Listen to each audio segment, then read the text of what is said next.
Hi YouTube, this is Felicia with Bible Scraps, and I got a new machine to play with. I'm not sure how many of you were able to watch the 24-hour HSN craft fair they had on a couple weeks ago, but Anna Griffin introduced the GoPress and foil machine. It's a hot foil and letterpress machine. It's by Couture Creations. Now, just like with the Minc machine, different designers came out with their own colors. Same machine, different colors by different designers. I think this machine might be available as such. Now, it's sold out on HSN, but cherry on top, they have a version. I'm not sure if it's the Anna Griffin version. I'm going to link a video, a demonstrator. She demonstrates the different ways you could use this machine. It's a very helpful video to watch. Now, what you get? Well, you get the machine itself, and I have mine already turned on. I'm sure how much it weighs. It's not too heavy, but it feels like it's a quality machine. And basically, the hot press platform, it comes out. I'm going to leave mine in because it's heating up. So you get the machine. You also get 3 dies. I'm not sure if you order it from Cherry on Top or other sites, if you'll get this, get these dies here. I'm not too sure what this is called, but I'm assuming you use this to pick up your dies because this machine does get hot, and I don't think it gets too hot where it can burn you if you do that. But anyway, you want to proceed with caution. You also get 4 rolls of foil. And then you get this mat and your manual. I went online to look up additional information on how to use this machine, and I came across a site. I think it's by Couture Creations. I'll have that link in my description box.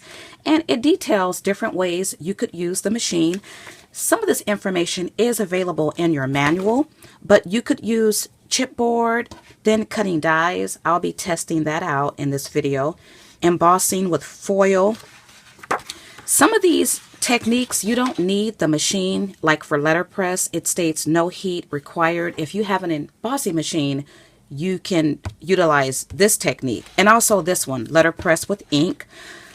You can do hot foil stamping. I may try this one out in this video.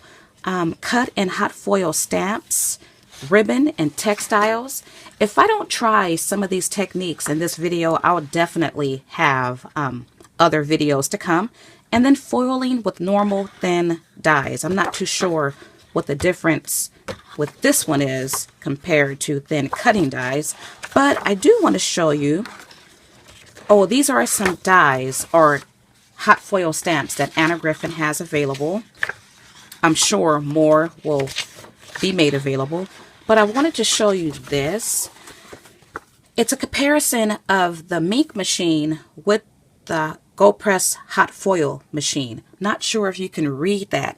In this video, I'm going to test out the foils to see if the Minc machine foils will work with the GoPress and foil machine. I got a feeling the foils may be different, but you can see here all the excess ability to letterpress. The Minc machine can't do that, but this machine can.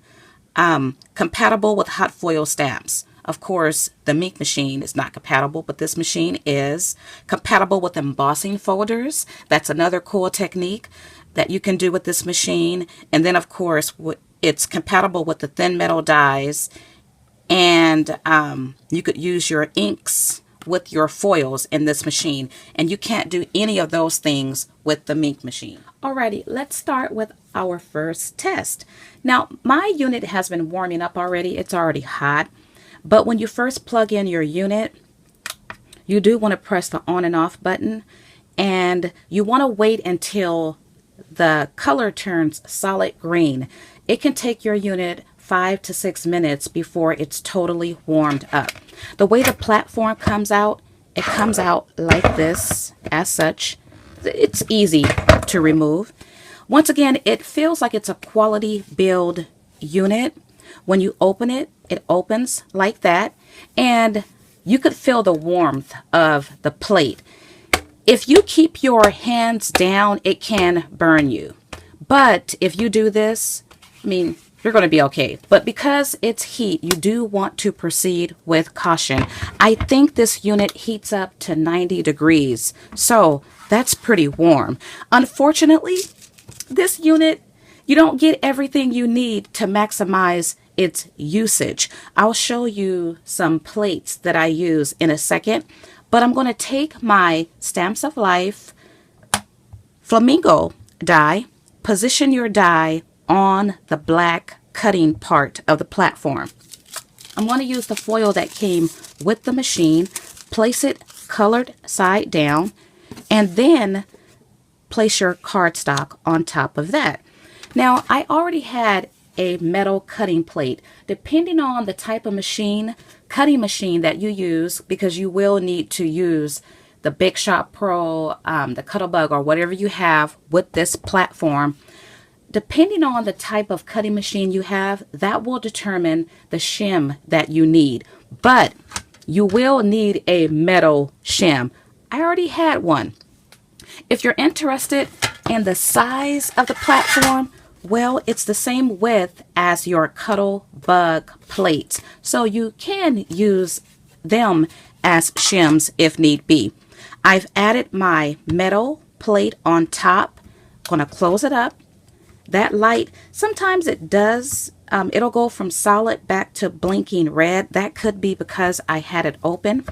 Well, I'm going to close it and let it sit for a minute or so until it reaches maximum temperature. Alrighty, so my platform is warmed up.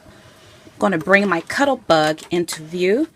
Well, let me bring this back into view. Remove your entire platform. Pull it out.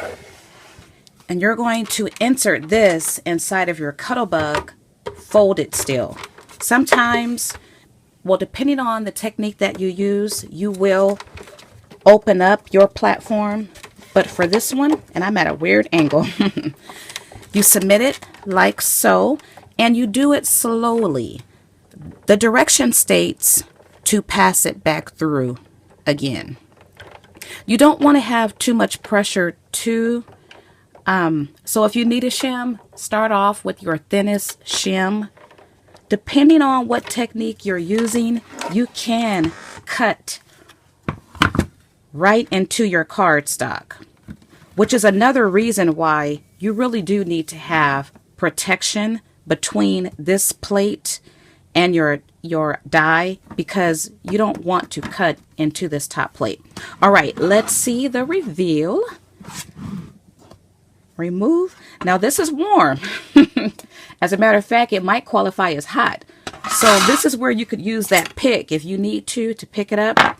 But I'm always messing with heat in my kitchen, so I'm fine. Ooh, take a look at that. That's what you end up with. You pretty much get an outline, like stamp, an outline of your die. This is pretty cool. So the gold foil that comes with the machine did a very good job transferring to dark cardstock. And I'm going to speed up the video just for a minute. I'm going to use my Minc machine foils. Now the directions do state trim off any excess foil that you have. You could see I'm not doing that, and I didn't have any problem. Alrighty, let's see if this foil works in this machine. If I were to make my shims too thick, it will actually cut out my design. And right now, I don't want to do that. Okay. That's what you get when you use, and you don't get much. But, yeah, the Minc foils will not work for this technique. Let me try to explain the difference between the Minc machine foils and the foils with this machine. Well, the Minc machine foils, they're foils that's transferred when you use toner or adhesive. If you use toner, you do need heat. If you use adhesive, you don't need heat. The foils that come with this machine, you only need heat. You don't need toner. You don't need adhesive. And let me share a visual difference between the two types of toners. All the Minc machine toners, they have that silver on the back. No matter what color you use, that silver color is the same. Well, with the GoPress foils, you do have the silver on the back of the gold, but if you use the other metallic colors like this pink, it's the same color basically on both sides. It can be very hard to tell the difference between the front and the back. I have some examples to share that I made off camera. I decided to use the Minc machine or the Minc foil again, and I did get a better impression this time. You can actually see the design of the flamingo. It's very faint, nowhere as clear and bright as the foil that comes with the GoPress machine, but I added a cardstock shim this time. And when you add a shim, you will get a better impression when you use Minc foil. However, the disadvantage to using a shim sometimes is the pressure will cause the dye to cut through your image, and you see that here. And when it cuts through, it's going to cut right at the outline.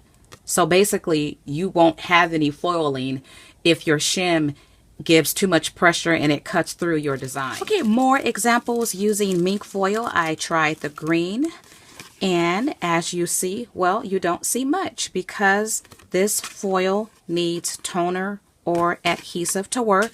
I did do additional examples. I'm not sure. Okay, I showed this one earlier, but this is another example with the GoPress foil. And then, now I messed up on this, but I'm just going to share it with you anyway. I tried to stamp over or inside the outline of the foil. I'm going to play around with that technique more. I think that's going to look really cool. By the way, I used the Tim Holtz Oxide ink for this one. More examples. I think I shared this one. It's with the pink foil on brown cardstock. And then I used white cardstock. This is the blue foil. And then I tried, well, this is blue foil again, but I tried to stamp the flamingo inside of the foil. I need to work on that. My stamping blocks are dirty, so it's hard to see through them. And this one was using the Minc foil, and I tried it on colored cardstock. You can see the faint outline of the gold foil, but once again, that shim. And in this example, I'm going to show you why you need to have a metal cutting plate to protect the mat on your heating platform. I sent everything through again, but I didn't use the metal cutting plate. Instead, I used chipboard, and I don't know where it's at, as a shim. This is the image that it created. Now, I had my chipboard on top in lieu of inside. And, whoops, you probably won't be able to tell, but the flamingo image is embedded on my, on this top part of my heating element. So you definitely need to have a metal cutting plate or some type of mat that will protect the top portion of your heating platform. Okay, so my final thoughts on using both types of foil with this machine. Well, the GoPress foil works great.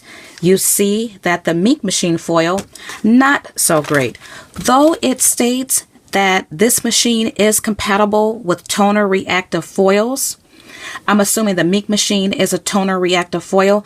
It doesn't work that good with this technique of using your cutting dies. Alrighty everyone, that's pretty much all I have. I don't have time to get around to using the embossing folders or the hot cutting dies or plates that come with this machine. To be honest with you, I purchased this machine to use with dies I already have. I'm not really interested in buying more dies or hot cutting plates, whatever they're called. I'm going to maximize what I already have. However, in future videos, I will share these items here along with other techniques that are listed in the manual. I want to thank you all for watching. Now, if you have this unit, please share your thoughts, share your techniques, leave a link to any videos that you may share on how to use this item. Also, if you know where to purchase this foil, please leave a link to that as well. Well, I want to thank you all for watching, and as always, blessings.